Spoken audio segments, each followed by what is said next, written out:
සුබ සන්ධ්‍යාවක් හැමෝටම දොබර වේච්ච සුවීම.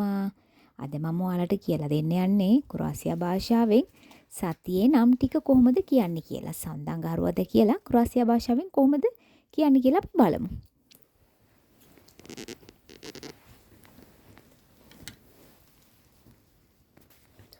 Ponedeljak, ponedeljak, පොනේදෙලයක් සඳුදා,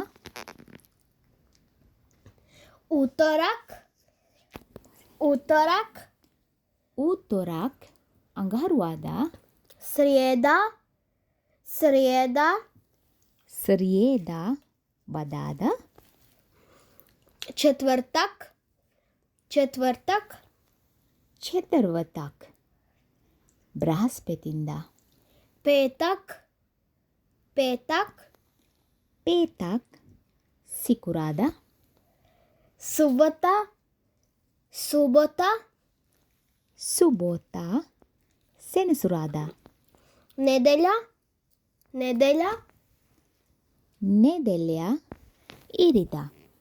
එහෙනම් ඔයාලා ඔය නම් ටික මතක තියාගන්න හිමීට පාඩම් කරගන්න එක මම ඊළඟ වීඩියෝ එකකින් ඉක්මනට ඔයාලව හම්බෙන්න එන්නම්. මම ගිහිල්ලා එන්නම්. සුබ රාත්‍රියක්. ලාකුනෝච් විදිමොසේ